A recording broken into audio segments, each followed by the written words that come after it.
White House posted a TikTok video of some of the people killed by illegals. Watch.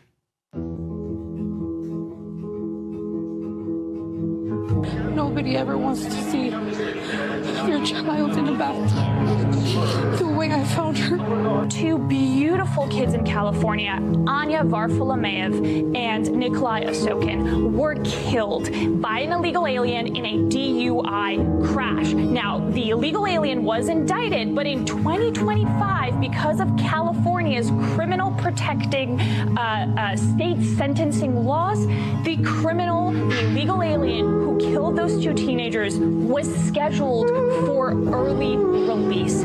It's been hard. It's been hard.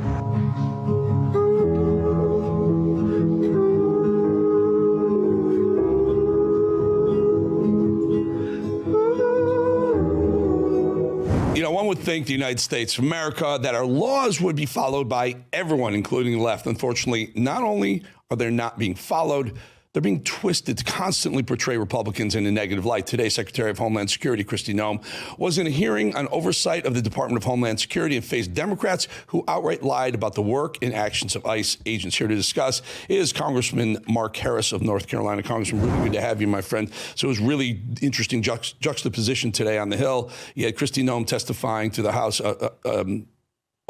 House Oversight or Judiciary, and then you had Tim Walz testifying to Oversight, which was I watched some of that infuriating, the way the Democrats just kind of diverted the whole idea of the $9 billion that were stolen from Minnesota and kind of pointed their finger at Kristi Noem, who was testifying maybe one or two conference rooms down the hallway from that one. Break that down for us today, and what's the final result that you saw?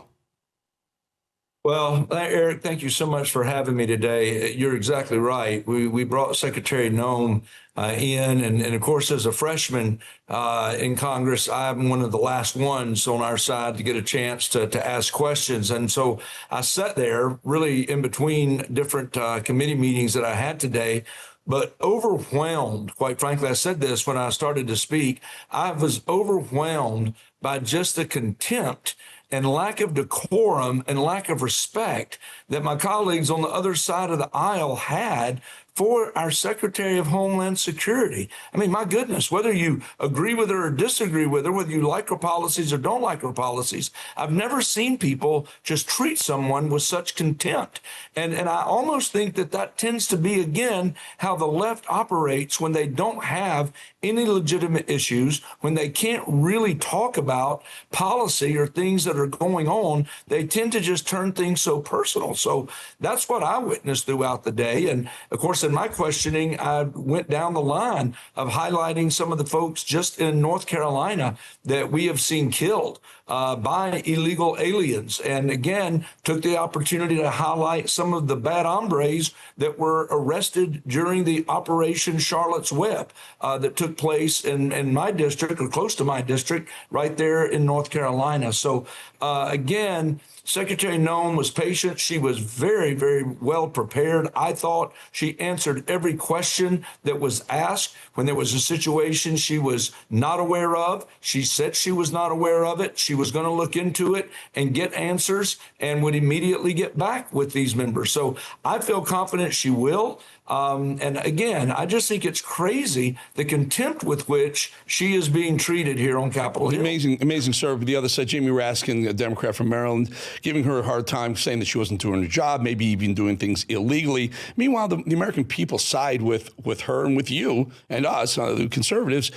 I think the number is 82% overall, all sides considered, minorities inclusive, blacks at 73% agree with what she's doing, Hispanics at around 80% agree with what she's doing. That's both sides of the aisle. So what's the political play here? Well, the political play from their point is just simply, I think, to say everything's bad. I mean, I think that is all they've got. They don't have a leader. They really don't have an agenda. They don't have issues. So they just look for anything to say, things are bad, we need a change. And that's all they've got. And the truth is, we know what we would be changing for would be very, very bad. We would be changing a government, a majority in the House, a majority in the Senate, and the president of the White House. We would be exchanging that for a Congress that would be involved in just trying to impeach President Trump day after day if the Democrats in any way fell into control of the House or the Senate. We don't need to go down that road, but I think that's all they've got is just to try to say, well, things aren't great, and therefore we need to change. It's we hate Trump. I mean, all the things that Trump is doing are things that Clinton tried to do, Barack Obama said he was going to do, Joe Biden couldn't do. Trump does it, and all of a sudden it becomes, I don't know, bigoted, illegal, or someone's not doing their job. I want you to take a look at this, sir. I'm not sure, you probably saw this, but I'm not sure our audience have seen this yet. NPR posted this, and they say that immigrants are less likely to commit crimes than U.S.-born Americans. Studies find. Now, I will tell you unequivocally, I'm a statistician. This is pre-tape. That's bullshit. Straight up, unequivocated bullshit. That is not what the numbers reflect. There are 330 million Americans. The rate of violent crime and crime is far lower than the 2 or 3 million that are here illegally. Sir, your thoughts? That's my opinion, and I know the numbers. What are your thoughts on that?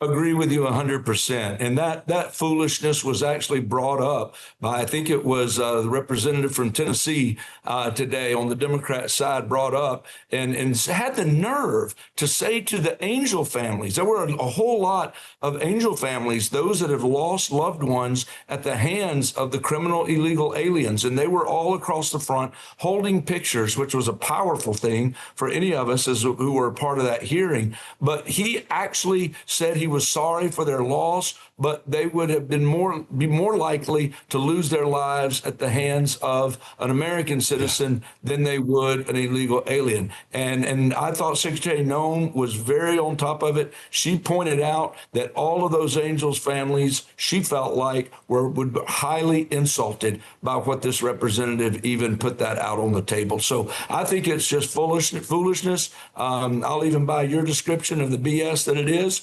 Bottom line is, we need to make sure that people know the truth. And we can't forget these folks that have been lost, that have died at the hands of these illegal aliens. And I'm going to do everything I can to continue putting that information out there.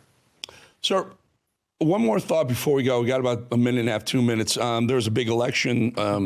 Looks like it's going to come down to Roy Cooper, that Senate seat, that Tom Tillis Senate seat in North Carolina, versus Michael Whatley. Yes. Michael Whatley is the former RNC chair or current RNC chair. I don't even know about that, but certainly endorsed by President Trump. Cooper's been a thorn in the side to anyone who's conservative, certainly in the state of North Carolina. Your thoughts on that? It's a very important Senate seat, by the way, because balance of power right now about 53, but one you need to keep, sir.